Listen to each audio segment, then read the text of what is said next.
de movimiento involuntario es. Y se supone que eso se ha hecho en semiología el año pasado. Así que si hay preguntas más adelante, yo encantado, pero tengo que avanzar un poquito. Entonces, así ven ustedes que esto es una lista, por supuesto, parcial, no completa de todos los trastornos del movimiento. Así que vamos a tocar solamente algunos de interés en neurología y sobre todo en medicina general. Entonces, vamos a empezar con el primero, las llamadas ataxias. El término ataxia se emplea clásicamente como un sinónimo de incoordinación motora. Muy bien, pero ataxias hay de varios tipos. La que vamos a desarrollar ahorita es la ataxia cerebelosa, es decir, cuando hay una lesión en el cerebelo o en sus conexiones.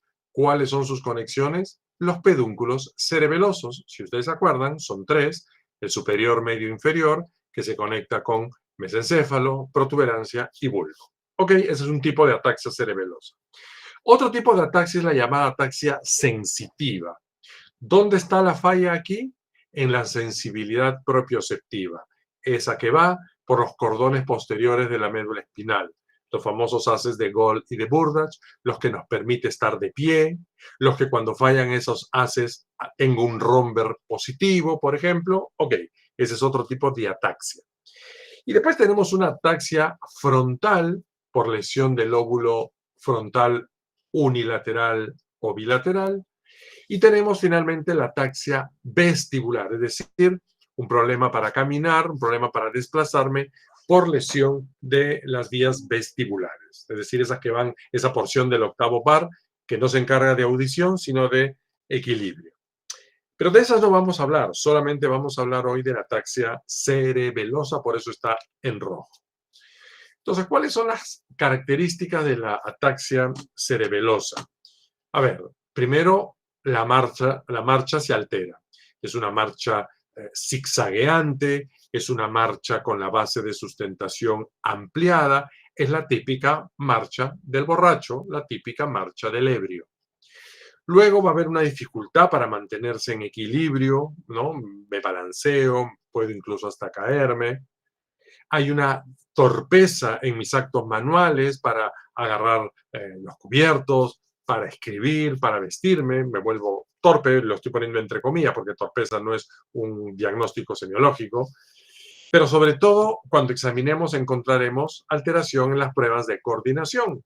Coordinación simple, como la prueba índice-nariz, en donde habrá lo que se llama una dismetría, y alteración de la coordinación compleja, cuando hacemos la maniobra de las marionetas, recuerdan ustedes, mover alternadamente las manos, y eso se llama una disdiadococinesia.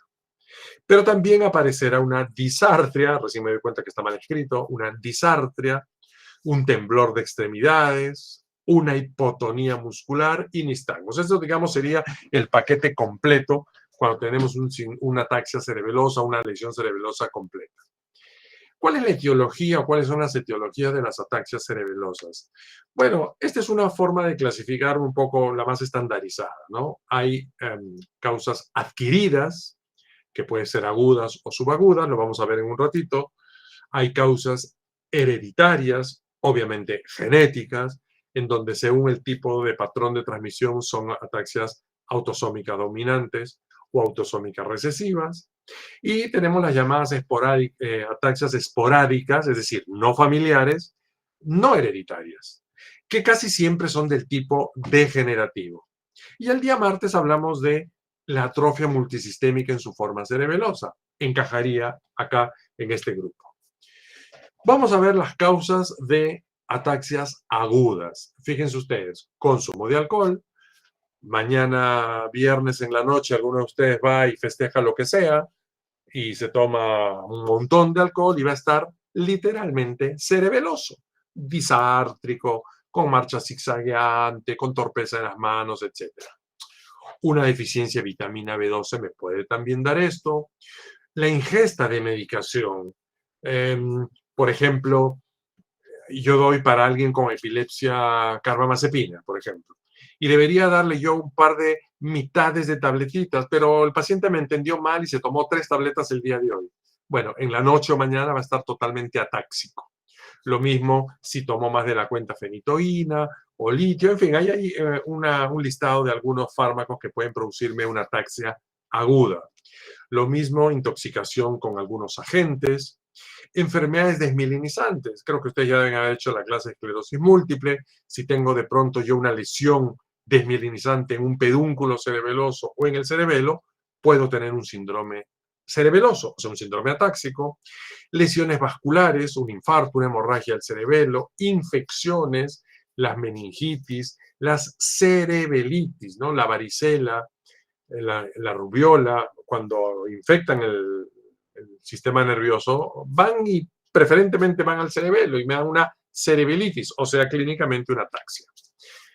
Tengo causas subagudas, tumores, la degeneración cerebelosa paraneoplásica, ¿se acuerdan ustedes, no? Cuando hay un cáncer en el ovario, en el útero, y mi cuerpo empieza a producir anticuerpos contra ese tumor, pero también va y ataca mi cerebelo. Es este el ejemplo de degeneración cerebelosa paraneoplásica. La enfermedad de Creutzfeldt-Jakob o de priones, la enfermedad de Whipple, la ataxia por gluten o la llamada enfermedad celíaca, la tiroiditis de Hashimoto, que es esta tiroiditis autoinmune, y algunos síndromes autoinmunes también, ¿no? El más frecuente es uno que va y ataca el receptor del GAT, ¿no? Perdón, la enzima GAT, la descarboxilasa del ácido glutámico. Y finalmente tenemos a las ataxias crónicas, que usualmente son genéticas o degenerativas, progresivas a lo largo de años, y ahí tenemos a ataxias hereditarias, la atrofia multisistémica y una entidad que se llama ataxia idiopática del adulto. Algunas formas clínicas. Vamos a aterrizar un poco más en algunas formas clínicas. Esta es una degeneración cerebelosa alcohólica, no es la intoxicación aguda. Esta es una degeneración a lo largo de los años en alcohólicos. Entonces se presenta en la adultez y obviamente la gente es un consumidor de alcohol por años. Tarde o temprano ese cerebelo se afecta y empieza a haber muerte neuronal y empieza a haber una atrofia cerebelosa. Y el paciente empezará a tener una ataxia progresiva a lo largo del tiempo. ¿Y cómo se hace el diagnóstico? Con anamnesis. Soy un alcohólico fuerte por los últimos 20 años. Ok, primera entidad. Importante a reconocerla. La segunda, ya habíamos avanzado un par de palabras, la ataxia por medicamentos o tóxicos. ¿Cómo haré el diagnóstico? Pues básicamente con la anamnesis, en donde me dirán, he empezado a tomar estos fármacos y lo estoy tomando de esta manera, obviamente equivocadamente, o me he expuesto a tal o cual tóxico o agente externo y que podría estar explicando mi fenómeno atáxico. A diferencia de la primera condición, la de alcohólica, ahí es irreversible. Aquí generalmente es reversible, generalmente, no siempre, pero generalmente. Tenemos las genéticas, las llamadas atrofias espinocerebelosas o ataxias espinocerebelosas. Son genéticas, por lo tanto hay una mutación genética en un gen identificado y hasta la fecha se han identificado más de 40, me parece, genes mutados que generan un síndrome atáxico. Cada una de ellas puede tener una particularidad. Por ejemplo, en alguna de ellas habrá epilepsia, además de la ataxia, ¿no? Epilepsia, en alguna otra puede haber retinitis pigmentosa, o sea, un problema en la retina, en alguna otra puede haber una neuropatía periférica, pero todos tienen un denominador común, que es la degeneración cerebelosa de causa genética. Y acá estamos viendo en esta resonancia, no sé si se verá mi puntero, un achicamiento, digamos, una atrofia cerebelosa, que es el denominador común a todas, a todas. ¿Cuál es? Obviamente la genética me lo dirá, pero el resto de cosas que yo encuentre en el examen me podrá orientar hacia cuál mutación genética es. Ah, Ahora, doctor, dime. sí se ve su puntero, sí se ve su puntero. Muchas gracias. Ahora, en estas ataxias, sea la causa que fuese, las neuroimágenes sí me van a ayudar un montón. Arriba a la izquierda estamos viendo un infarto de un hemisferio cerebeloso, un territorio grande, probablemente la arteria cerebelosa superior es la que se infartó. Acá estamos viendo una lesión desmielinizante, dos lesiones desmielinizantes. Acá arriba unas cuantas más. Acá estamos viendo un tumor benigno, un tumor redondeado, un tumor que cuando se aplica sustancia de contraste pinta homogéneamente, y es un tumor que deriva de las envolturas llamadas meninges, o sea, estamos hablando de un meningioma, o acá, en donde probablemente es una neoplasia, un meduloblastoma probablemente, o aquí un gran absceso, un absceso de la causa que fuese, piógeno o lo que fuese, aquí otra lesión maligna, o sea, tumoral, en fin, las neuroimágenes sí nos van a servir para las ataxias cerebelosas y sobre todo la resonancia, porque en tomografía el cerebelo se ve muy mal, no se ve con nitidez. Entonces la resonancia es el examen de importancia. Pero también en las formas crónicas, ¿ah? Por ejemplo, aquí es una de esas ataxias espinocerebelosas, en donde se ve claramente la atrofia del cerebelo, sobre todo el vermis. O aquí en esta otra enfermedad genética que se llama Fratax, que se ve estas dos lesiones bilaterales en los pedúnculos cerebelosos, muy característica, casi patognomónica. O la atrofia multisistémica que habíamos visto el martes, en donde se ve este famoso signo que no semeja a una cruz, el signo de la cruz a nivel de la protuberancia. Entonces, las imágenes sí me sirven. Ahora, a veces, cuando yo tengo una ataxia en una persona de 35 años, que su papá la tuvo y su hermano la tiene y su abuelo lo tuvo, obviamente es una forma genética de manera de transmisión autosómica dominante. Algunas de las ESCA que hemos mencionado hace un ratito. Pero a veces no hay antecedentes familiares y uno siempre debe pensar en que puede ser una forma recesiva. Ahora, si mi hermano tiene lo mismo, pero mi papá no, mayor razón para pensar en una forma recesiva. O si mis padres, ponte, fueron consanguíneos, ¿no? Primos, etcétera, siempre las formas autosómicas recesivas se van a manifestar en esos casos. Entonces, nunca se puede descartar una ataxia genética solamente porque no tengo antecedentes familiares. Y claro, las ataxias genéticas normalmente no empiezan pues después de los 60 años, ¿no? Empiezan mucho antes, pero en una ataxia, por ejemplo, que se llama la de Friedreich, puede empezar incluso hasta los 50 años, o sea, la edad tampoco es un factor determinante. Esta es otra ataxia que lo ven mucho los pediatras o los neuropediatras, que es la famosa ataxia telangiectasia, genética de la niñez, y se caracteriza por estos signos extraneurológicos, que son estas telangiectasias en la esclera, ¿no? Acá muy marcado, y también se puede ver en el pabellón auricular, a veces se puede ver en los párpados. Entonces, esta es una patología no de la adultez, es de la pediatría, de la niñez, y no es tan infrecuente como uno piensa. Muy bien, dejemos la patología cerebelosa, hablemos de otro trastorno del movimiento, que, si se acuerdan, se llamaba distonía.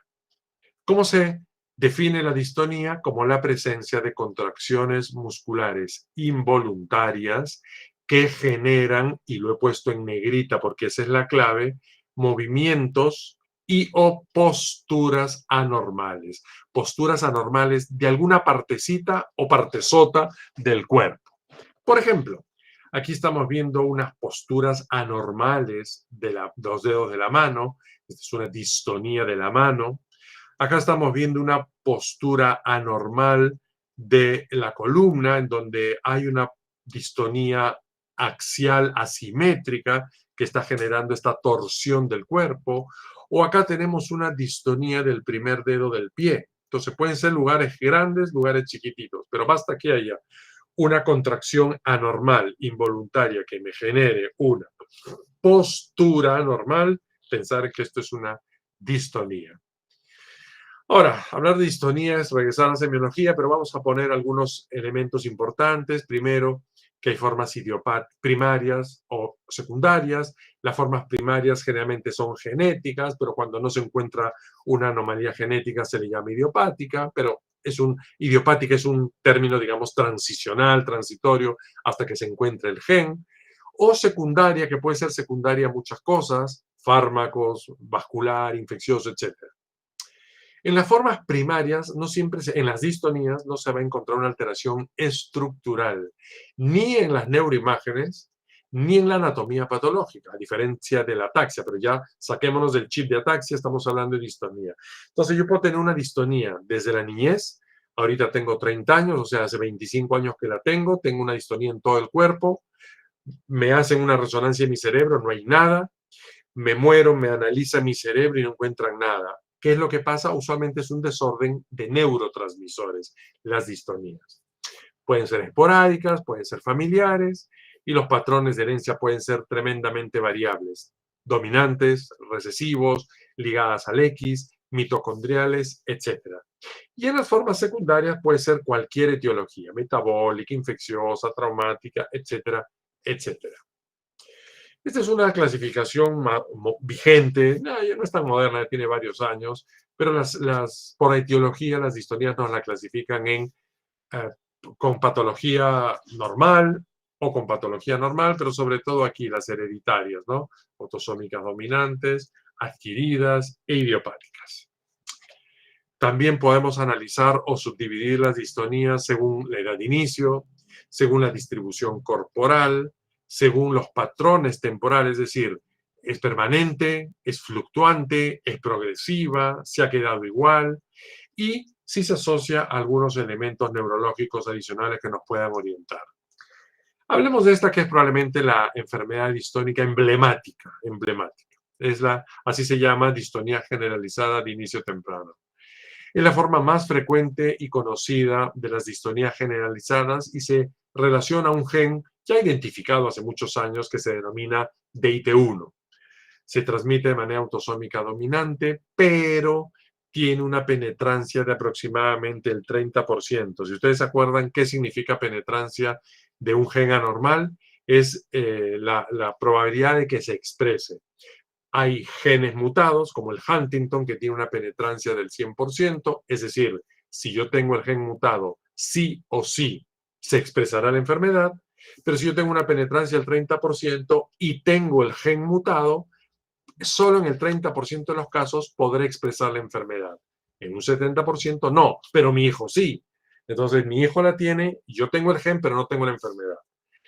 Esta distonía se inicia siempre en la niñez, de manera focal, empieza en el pie y va ascendiendo y va extendiéndose la distonía hasta generalizarse, como estamos viendo en esa foto de estos niños con distonía generalizada de inicio temprano. Obviamente, cuando ya tienen esta condición, es bien complicado el tratamiento, pero por lo menos tenemos que reconocer esta entidad.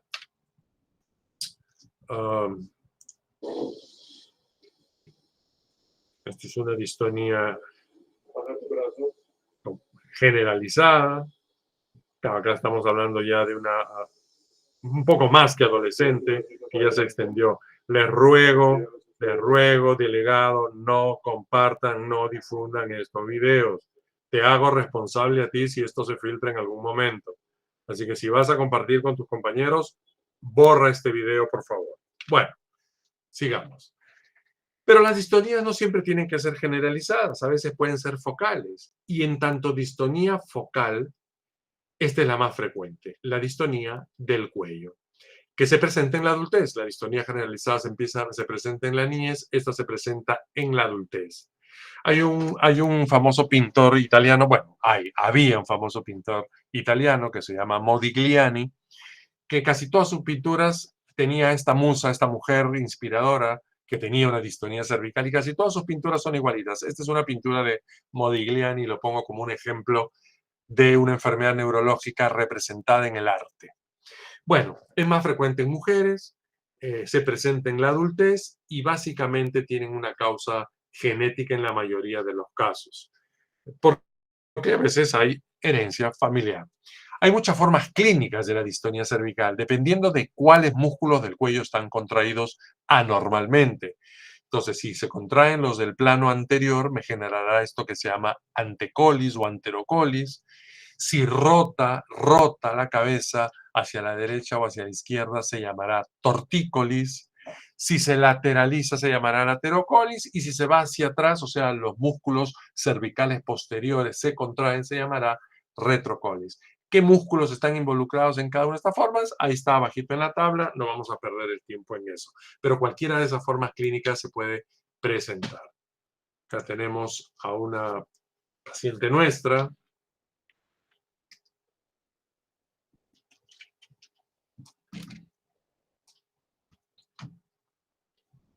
Eso, ella está tratando de moverse para compensar. Ven cómo el esternocleidomastoideo derecho está muy, digamos, casi hipertrófico ya, porque vive en esta contracción permanente. Otra distonía focalizada, menos frecuente que la distonía cervical y que sí se presenta también en el adulto, se denomina blefaroespasmo. Y aquí, ¿cuáles son los músculos que se contraen? Orbicular de los ojos. Ese que nos hace cerrar fuertemente los ojos, y ustedes en este momento cierran fuertemente los ojos, están contrayendo el orbicular de los ojos, que depende del séptimo par craneal, el facial. Entonces, son contracturas bilaterales, sincrónicas, crónicas, y que básicamente requieren como tratamiento, al igual que la distonía cervical, la inyección de toxina botulínica, que es lo que mejor alivia estos cuadros. Acá tenemos a una señora, fíjense ustedes, no es que ella lo cierre porque quiere, se cierra solo los ojos, los orbiculares de los ojos. Ahora, en la boquita ustedes ven una serie de contracciones, es porque ella hace esfuerzos para abrir los ojos y no lo logra. Intente abrir, así, intente. Entonces, eso se denomina blefaroespasmo. Entonces, ahí logró abrirlas, ¿no? Entonces, si ustedes se dan cuenta, en estos segundos, esta señora está ciega, o sea, funcionalmente ciega, no puede ver. Y si vive con esta distonía años, es tremendamente incapacitante. Esta señora no puede cruzar una pista, pues la van a atropellar. Entonces es una patología, fíjense ustedes, que solo me afecta orbiculares de los ojos, o sea, un par de músculos minúsculos, pero con un impacto en la calidad de vida, en lo social, etcétera, tremendo. Luego tenemos otro síndrome distónico en donde se afecta tanto blefaroespasmo como la mitad inferior del rostro y se llama el síndrome de May. Entonces, no solamente hay blefaroespasmo, sino eso sí que tiene en la mitad inferior del rostro es anormal, es involuntario.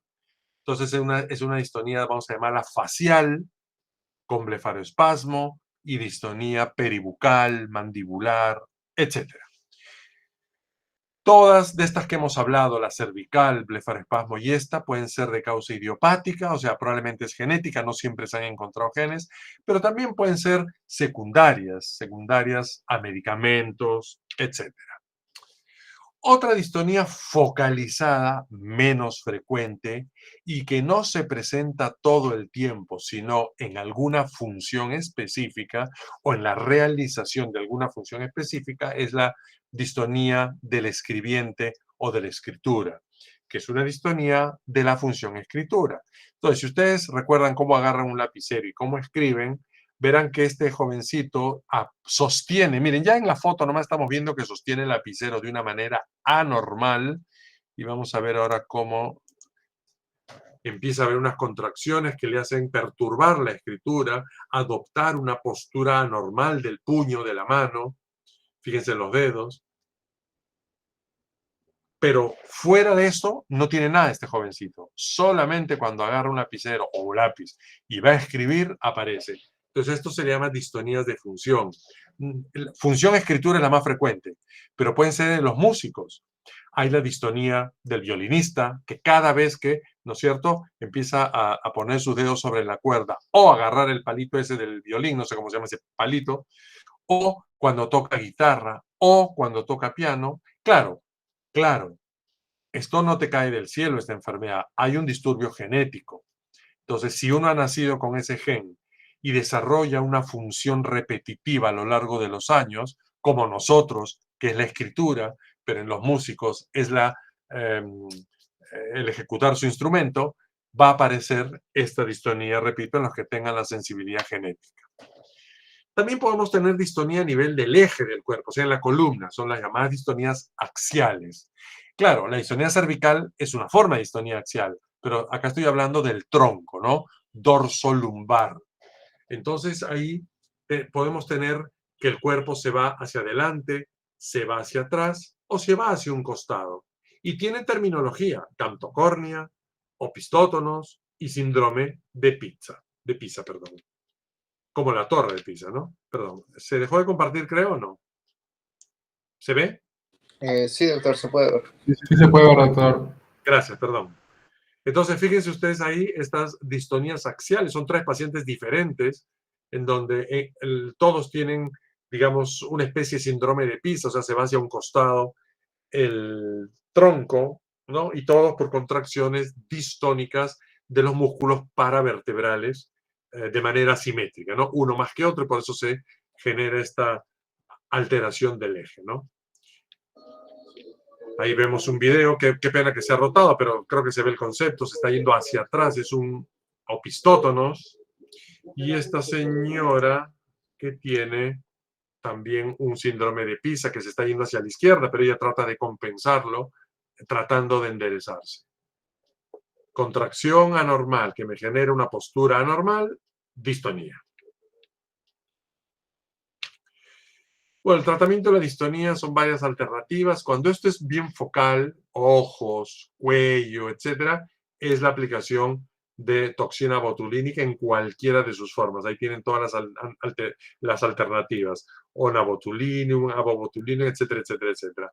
Los fármacos orales responden poco, alternativas quirúrgicas en casos muy escogidos. Cambiamos ahora de movimiento involuntario. Ya nos olvidamos de la ataxia, nos olvidamos de la distonía y vamos a hablar de la corea. Y las causas, vamos sobre la derecha, en rojo. ¿Cómo se define corea? Esto es semiología. Movimiento involuntario, irregular, abrupto, rápido, sin propósito, ni ritmicidad, totalmente errático, ¿no? Se puede contraer la mano, la otra mano, la pierna, la cara, la mano, etcétera, y que está distribuido esos movimientos erráticos al azar y va variando de una parte a otra. Como la mayoría de movimientos involuntarios, se incrementa con la emoción, se atenúa con el reposo y con el sueño prácticamente desaparece. Ahí tenemos algún listado etiológico y los que están en rojito creo que esas vamos a describir en las próximas diapositivas. Pero la primera, la más importante, es la famosa enfermedad de Huntington. La enfermedad de Huntington es una enfermedad neurológica, genética, emblemática, distribuida en todo el mundo, y la describió George Huntington en los Estados Unidos, y este es el artículo con el cual la describe, pero lo que él describe en realidad no era tanto la corea en sí, sino el carácter genético, hereditario, familiar, generacional que había de esta enfermedad, que se llamaba en esa época corea. Es la historia la que al final le atribuye el nombre, el epónimo de Corea de Huntington. Entonces, fíjense ustedes, esto es de 1872, o sea, hace 150 años, ya la describió muy bien él, su carácter genético. Pero en nuestro país es muy importante la Corea de Huntington porque tenemos muchísima Corea de Huntington. De hecho, tenemos un foco, vamos a llamarlo epidemiológico, que se encuentra al sur de Lima, en el Valle de Cañete. Digamos, ahí se origina, estamos hablando de décadas atrás. De ahí se ha extendido, obviamente, a todo el territorio nacional.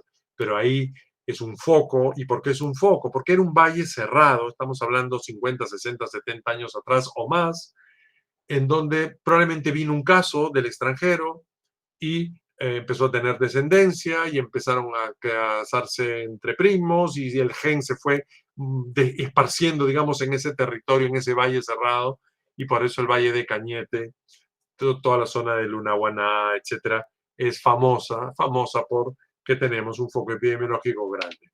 Pero esta es una enfermedad genética y se sabe desde la época de Huntington. ¿Y por qué se sabe? Porque si analizamos este árbol genealógico, y este es un árbol genealógico típico de una familia con Huntington que se ha podido seguir por años, por generaciones, primero vemos que afecta todas las generaciones, y cuando se afecta a todas las generaciones es autosómica dominante, no recesivo, y cuando afecta hombres y mujeres es autosómico, ¿no es cierto? Entonces acá tenemos ya la característica de un árbol de una enfermedad autosómica dominante. En 1983 se encuentra el locus, o sea, ¿dónde estaba el gen anormal? En el brazo corto del cromosoma 4. 10 años después, en el 93, se encuentra la anomalía genética. ¿En qué consiste la anomalía genética? No sé si ustedes se acuerdan, han hablado de esto, las enfermedades por trinucleótidos expandidos, que en este caso es el trinucleótido CAG, en donde ahí radica la mutación. El gen se llama IT15 y la proteína que se produce se llama huntingtina. Ojo, todos tenemos el gen IT15, todos producimos huntingtina, pero ¿qué es lo que pasa en esta enfermedad? En cualquiera de nosotros, el número de repeticiones CAG que tenemos en cada uno de nuestros dos alelos, de nuestros dos cromosomas, no debe exceder las 35 repeticiones. 12, 15, 20.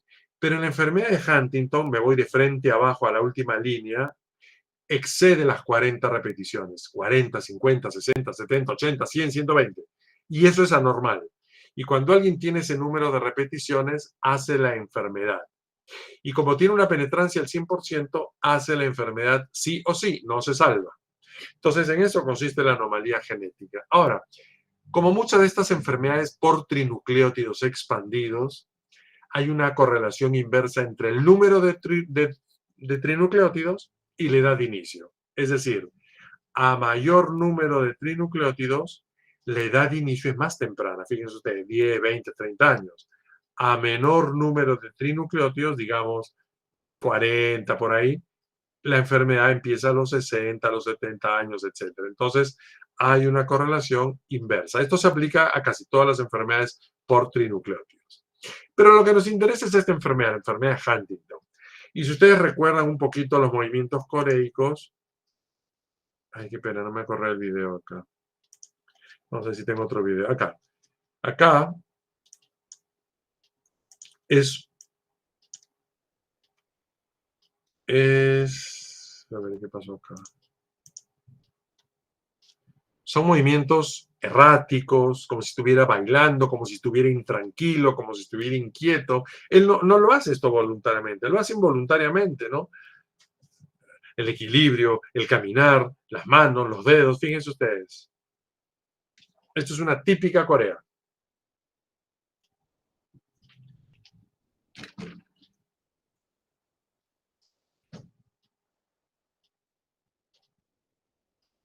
Ok.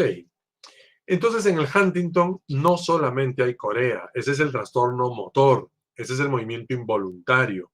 Ya lo identificamos, hemos visto, ya este señor, esta señora tiene una corea generalizada. Pero para poder decir que es Huntington, me falta un poquito más, me faltan alteraciones psiquiátricas, me faltan alteraciones cognitivas, que va a haber sí o sí, claro, no desde el día 1, va apareciendo con los años. Si a esto me agrega este paciente o su familiar, oiga, mi papá tuvo lo mismo, mi abuelo tuvo lo mismo, etcétera, lo más probable es que se trate de una enfermedad de Huntington. ¿Y qué es lo que sucede en el cerebro del Huntington? Acá tenemos un núcleo que acá está atrofiado, que es la cabeza del núcleo caudado, acá. Esa es la zona que más se afecta. No es la única, pero es la que más se afecta.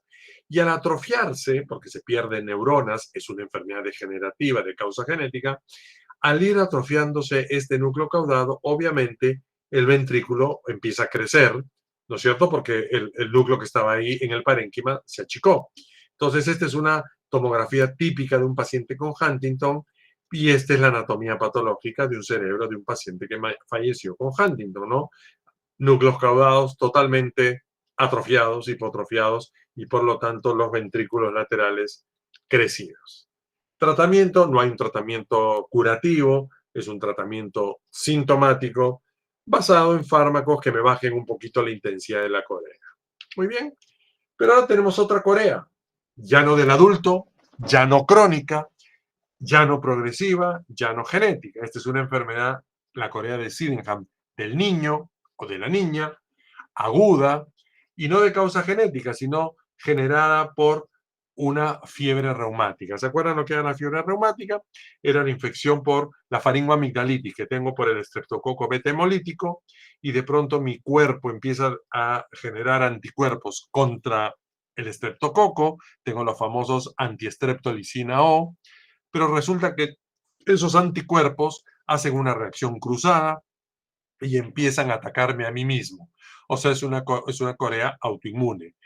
Y me empieza a atacar, ustedes se acuerdan, el corazón, las válvulas, me empieza a atacar las articulaciones, me empieza a atacar el riñón, acuérdense, fiebre reumática, pero también me empieza a atacar el sistema nervioso, el cerebro, y me genera esto que se denomina una Corea de Sydenham. Es la misma Corea que tenía el señor, claro, un poquito menos intensa, porque el señor ya la tenía años, esta jovencita lo debe tener semanas, pero es igual, intranquilidad, inquietud, Corea. Miren los manitos, las piernas, los hombros. Es una Corea de Sydenham. Otra por acá, menos intensa, pero hay que estar atentos a esos movimientos. Ahí se aparece, pierna izquierda, mano izquierda. Puede ser hemia, puede ser hemicorea, el Sydenham, como en esta jovencita. Es una hemicorea izquierda, como el del chiquito este de la izquierda, ¿no?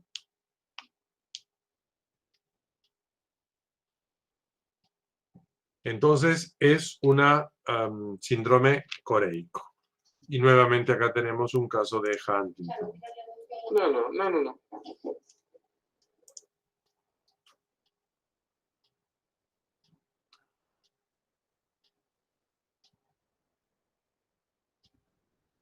Muy bien, pasamos. Hay una Corea que aparece en el embarazo. Entonces, de pronto esta señora, esta señorita, bueno, señorita, señora, lo que sea, se embaraza, empieza a crecer el bebé, ya tiene su pancita y de pronto empieza a tener una Corea durante el embarazo. Durante mucho tiempo no se sabía qué era lo que pasaba. Hoy se acepta, no está demostrado al 100%, pero se acepta que esta señorita o señora pudo haber tenido una Corea de Sydenham de niña, de adolescente, que pasó desapercibida, y en el embarazo, por alguna razón quizás estrogénica, se activan esos anticuerpos y aparece durante el embarazo. Después del embarazo esto cede, cesa, desaparece, pero no se extrañen de que esto pueda aparecer. De tanto en tanto uno todavía lo ve. Y otra enfermedad ya un poco más rara, muy de la especialidad, incluso yo con tantos años de experiencia he visto muy poquitos casos, pero los hemos visto en el instituto, es la neuroacantocitosis, en donde se parece mucho al Huntington. Es una corea crónica, hereditaria, del adulto, pero tiene algunas otras cositas más. Pero sobre todo desde el punto de vista sanguíneo, hay lo que se denomina la acantocitosis, es decir, los eritrocitos empiezan a tener esta forma espiculada, ¿no? Con sus puntitas, típica de una acantocitosis. Entonces, recordar que puede existir esta enfermedad. Creo que acá no hay videos, si hay videos. ¿Cuánto está 10? No me sirve. Una característica de la neuroacantocitosis que no la tiene el Huntington es lo que se denomina la automutilación. La persona, por ejemplo, en este caso, empieza a morderse y a morderse los labios a tal punto que se los llega a destruir, literalmente. Claro, empieza a hacerse ampollas, pero luego se los destruye, o la lengua, o alguna otra parte del cuerpo. Entonces, este fenómeno automutilatorio, así se llama, que solo está presente en 4 o 5 enfermedades neurológicas, no en más, es muy característico de neuroacantocitosis. Hay una Corea un poco más rara, recientemente descrita, que es la Corea autoinmune. Claro, me dirán, ¿pero el Sydenham es autoinmune? Sí. Pero el Sydenham se conoce hace 300 años. Esta es un poco más reciente. Se piensa que es por algunos de estos anticuerpos que se han detectado en los últimos 20 años. Digamos, todavía es un poco, no digo controversial, sino poco precisado, así que solamente lo menciono. Y quiero terminar, me parece que ya estoy en las últimas, con esta entidad, que me parece que lo discutimos con algún grupo de práctica, me parece, que es la denominada Corea por hiperglicemia. A ver, les voy a poner un ejemplo típico. Esto lo hemos conversado, me parece, con algún grupo de práctica. Yo soy un paciente diabético y uno de ustedes es un paciente diabético también. Ninguno de los dos nos controlamos la diabetes y de pronto yo empiezo a hacer, no sé, 200, 250 de glicemia. Empiezo a tener, ¿no? Mi polidipsia, mi poliuria, empiezo a orinar mucho, a morirme de sed, tomar agua y agua y agua, hasta que de pronto empiezo a tener un trastorno del sensorio y entro en coma. Me llevan a la emergencia, me hacen un dosaje, estoy en 400 de glucosa. Y obviamente estoy en un coma diabético, ¿no? Me hacen un análisis, mi pH está bajísimo, estoy en una acidosis metabólica diabética. ¿Ok? Me empiezan a poner insulina y me recupero y horas después, días después me empiezo a despertar, ¿no? Es lo que haría cualquier día, o sea, es lo que le pasaría a cualquier diabético que hace cifras altísimas de glucosa. Pero resulta que nuestro compañero que está al lado de ustedes, que también es diabético, está haciendo glucosas de 300, de 400 y está perfectamente lúcido como yo ahorita, pero empieza a tener unos movimientos involuntarios denominados corea o balismo, a veces puede ser tan fuerte que parece ya un balismo, y uno le toma la glucosa y efectivamente está volando. Pero su pH está perfecto, o sea, no hay producción de cuerpos cetónicos, por lo tanto no hay acidosis, por lo tanto no hace trastorno de sensorio. ¿Qué es lo que hace esto que se llama corea por hiperglicemia? Entonces, esta señora es una diabética descompensada, con glucosa, este valor de ella no me acuerdo, pero seguro estaba en 300 o más, pero hace eso. Entonces, la corea por hiperglicemia sí tiene una traducción imagenológica, son estas imágenes de acá, puede ser unilateral, puede ser bilateral, y no es tan frecuente, pero hay que estar atentos. Porque cuando estos pacientes llegan a emergencia, lo que va a pensar un emergente, porque a ver, el diabético de años usualmente también es hipertenso de años. No digo que es requisito indispensable, pero usualmente son dos enfermedades que coexisten.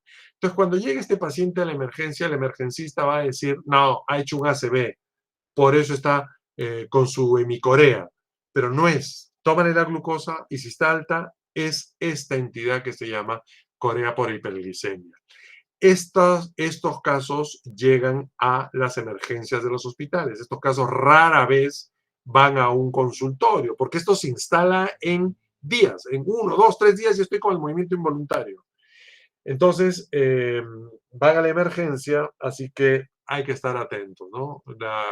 El dosaje de la glucosa es fundamental.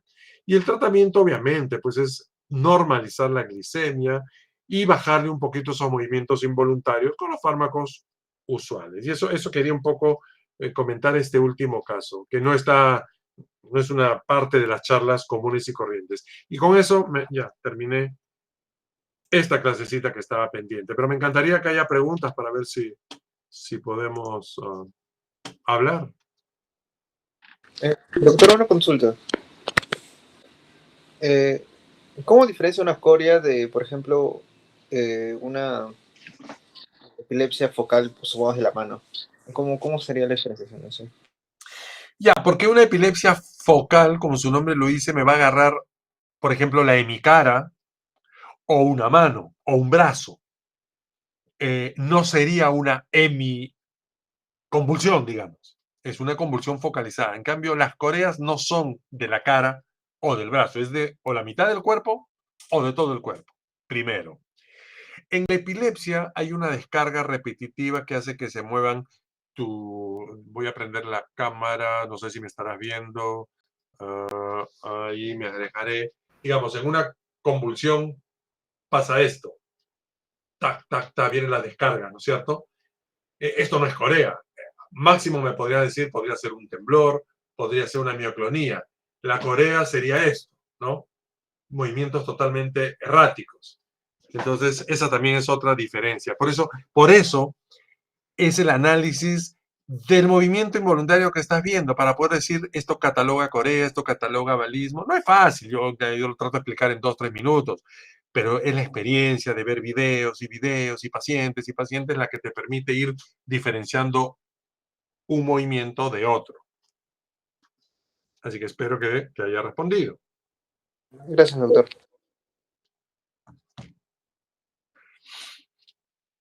Doctor, una consulta. En cuestión de conceptos, distonía y disinesia, ¿en qué se diferencia? Distonía y disinesia. La distonía es lo que hemos dicho, contracciones involuntarias que generan posturas anormales. Disquinesia es un término un poco más general. Disquinesia en todo caso podría ser símil de corea. pero disquinesia no es un movimiento involuntario en sí, generalmente es una entidad, ¿no? Disquinesia por fármacos, en fin, no es no es un tipo específico de movimiento involuntario.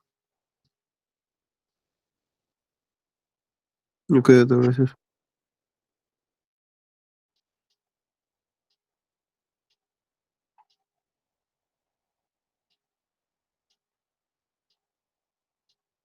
¿Todo bien?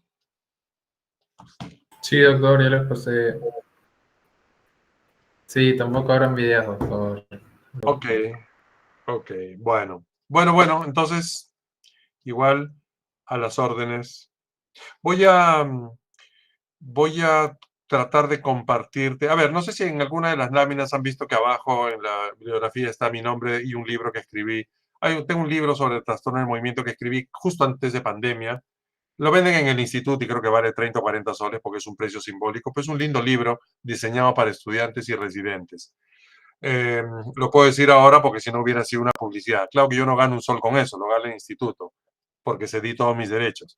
Pero este año saco la nueva versión, un libro más actualizado, todo siempre dirigido a médicos generales, residentes de neurología, etc.